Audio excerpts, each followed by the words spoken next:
Sir, जो इस वक्त पाकिस्तान तहरीक इंसाफ के हलकों से जो ख़बरें आती हैं, ज़ाहिर है वो एक तासुर है कि शायद हर किसी को किसी दूसरे की पॉलिसी पे, दूसरे की स्टेटमेंट पे शक है।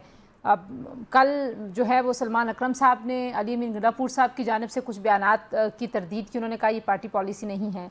अब जो पार्लिमानी पार्टी का इजलास हुआ, वहाँ से ये खबरें आ रही हैं कि वहाँ पे शेख वकास अकरम ने जुनैद अकबर साहब की कारकर्दगी पे सवाल उठाए हैं। तो इस सारे मामले को आप किस तरह से देखते हैं कि अपने ही लोग अपनों को ही डिस्क्रेडिट करते जा रहे हैं पार्टी के अंदर? जी देखिए, इसमें कोई शक नहीं है कि मुख्तलिफ राय है मुख्तलिफ लोगों की। और बदकिस्मती से कई बार ये होता है कि वो राय मीडिया पे डिस्कस हो जाती है। होना ये चाहिए नॉर्मली कि अगर आपके इख्तलाफ हैं, कोई कोई इशू है, तो फिर आप पहले आपस में या पार्टी लेवल पे उनको रिजॉल्व करें और फिर मीडिया पे आएँ। और मेरा ख्याल है कि बेसिक वजह यही है कि इख्तलाफात चूंकि पहले मीडिया पे आ जाते हैं, इससे पहले कि वो उनका हल ढूंढा जाए और उनको सॉल्व किया जाए, तो वो ज़्यादा एक प्रोजेक्ट करके ज़्यादा इंटेंसिटी के साथ वो पेश होते हैं। मुखालफतें हर पॉलिटिकल पार्टी में होती हैं। हर पॉलिटिकल पार्टी में, हर सियासी जमात में मुख्तलिफ लोग राय मुख्तलिफ रखते हैं। आपस में झगड़े भी होते हैं, बहस भी होती है, लीडरशिप तक पे बहस होती है, लेकिन वो शायद मीडिया पे इतना नहीं आती। सर, आपसे बेहतर मीडिया कौन जानता होगा कि जाहिर है किसी जमात के वज़ीर आला की जानिब से ये कहना कि आप सदारती निज़ाम चाहते हैं, यानी कि उसका एक बहुत लॉन्ग टर्म एक इम्पैक्ट है हमारे पूरे सिस्टम के ऊपर। तो क्या पीटीआई के अंदर बाकी कोई ऐसी सोच पाई जाती रही है, या इमरान खान साहब क्योंकि इसको मंसूब किया गया, तो डू यू थिंक कि कभी वो एडवोकेट रहे हैं इस बात के कि होना चाहिए सदारती निज़ाम? देखिए, ये हमारा पीटीआई का मौकफ इस पे और खान साहब का भी मौकफ बड़ा वाजे है। और वो ये है कि हमने जमहूरियत को मजबूत बनाना है। अब दुनिया जहान में अगर आप देखें तो दो किस्म के कॉन्सेप्ट्स हैं जमहूरियत के। एक है प्रेसिडेंशियल फॉर्म जो यूनाइटेड स्टेट्स ऑफ अमेरिका में चलता है और बाकी काफ़ी ममालिक में है, और एक है पार्लियामेंट्री फॉर्म जो बहुत सारे ममालिक जिन्होंने ब्रिटेन से स्पेशली आज़ादी ली थी, वो पार्लियामेंट्री फॉर्म ऑफ गवर्नमेंट जो है उसको एक तरह से तरजीह देते हैं, और उन्होंने वो नाफिज किया है अपने आइन के तहत। तो दोनों चलते हैं, दोनों ठीक है, दोनों में खामियां हैं, दोनों में गलतियां हैं। लेकिन पीटीआई का मौकफ ये है कि जितनी भी लंगड़ी हो, जितनी भी इसमें खामियां हो, पार्लियामेंट्री फॉर्म ऑफ गवर्नमेंट जो है ठीक है, वही बेहतर है। मतलब आप सदारती और हम निज़ाम नहीं है एक्सपेरिमेंट आपकी पॉलिसी में? जी। सदारती निज़ाम नहीं है पॉलिसी में कहीं भी?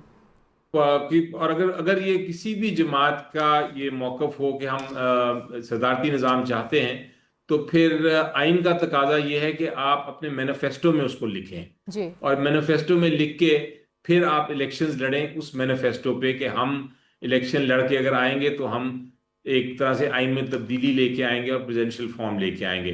किसी भी पॉलिटिकल पार्टी, कोई भी सियासी जमात नहीं है पाकिस्तान में, मैंने हर एक आइन पढ़ा है जिसमें ये एक मैनिफेस्टो का हिस्सा हो। बिल्कुल ठीक इसलिए है। इसकी डिबेट जरूर है, डिबेट होनी चाहिए। डिबेट तो इस पे भी होनी चाहिए कि हमने ये जो एग्जिस्टिंग निज़ाम है हमारा हाँ, पार्लियामेंट्री इससे फॉर्म क्या का, पाया है हमने? उसको इसमें इससे क्या पाया और इसमें क्या बेहतरी हम ला सकते हैं। डिबेट की हद तक बिल्कुल कोई शक नहीं है कि अगर कोई, मैं भी रेज कर सकता हूँ पॉइंट, आपके आपके प्रोग्राम पे भी कर सकता हूँ कि इसमें खामियां हैं और ये दुरुस्त करने के लिए ये अमेंडमेंट्स होनी चाहिए आईनी। लेकिन इसका ये मतलब नहीं है कि वो मौकफ पार्टी का होगा। ठीक वो है। एक मेरा इंडिविजुअल एक आपकी आईनी सोच, एक्सपर्ट हाँ के तहत। हाँ, आपकी सोच होगी और आपकी एक्सपर्टीज़ होंगी। अच्छा, दूसरा जो मामला है, ज़रा मैं पहले उस पर आपसे बात कर लूँ, फिर मैं जो आप लोगों के पास इस वक्त पॉलिटिकल ऑप्शंस हैं उस पर भी बात करना चाहूँगी। आज अडयाला जेल के बाहर अलीमा बीबी पे अंडा फेंका गया। ये ज़ाहिर है इस तरह की चीज़ें हम हर तरह के सियासी कल्चर में देखते रहते हैं। जैसा हमारा सियासी कल्चर है, हमारे जैसे मुल्कों में ऐसे वाक़यात होते रहते हैं, लेकिन ये अच्छा वाक़या नहीं है, खुशगवार नहीं है।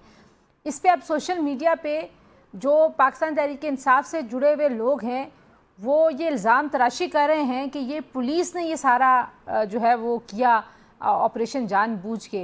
अब आप मतलब आपको नहीं लगता कि बिल्कुल ही सिरे से ही सारा का सारा इल्ज़ाम हमेशा इदारों की तरफ कर देना मुंतकिल को शायद बेहतर पॉलिसी नहीं है पाकिस्तान तहरीक इंसाफ के तनाजुर में?